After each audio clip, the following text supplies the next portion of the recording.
Un air de cornemuse et le souvenir de la Grande Guerre 100 ans après. Ce week-end, Quentin-sur-Escaut se souvenait, commémorait les soldats écossais venus combattre sur ses terres et y tomber au champ d'honneur. Et parmi eux, celui dont les mots résonnent encore aujourd'hui. 2 months ago, the skies were blue, the fields were fresh and green the willow tree stood up with lazy streams between. Quelques vers d'Ewart à Alan McIntosh, lus par son petit-neveu. Et désormais pour ce soldat-poète, un mémorial en son nom, érigé par la commune dans une ancienne chapelle. Je pense que c'était important de profiter de cette période du centenaire de la guerre 14-18 pour faire réellement quelque chose pour McIntosh. Ça nous touche parce que grâce à cette action de cette commune, les gens vont le découvrir ou redécouvrir. Donc ça nous touche beaucoup.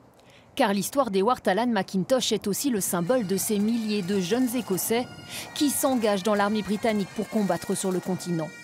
Lui débarque à Étaples en 1915, un an plus tard gravement blessé dans la Somme. Il est rapatrié au pays où il devient officier instructeur, loin des champs de bataille qu'il aurait pu ne jamais retrouver.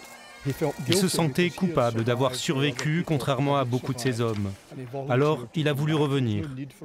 Il n'était pas obligé, il avait 1 an de guerre, avait été blessé, décoré pour son courage.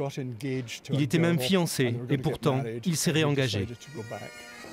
Il mourra finalement en pleine bataille de Cambrai, à l'entrée du village de Quentin-sur-Escaut, un village bien décidé à entretenir son souvenir.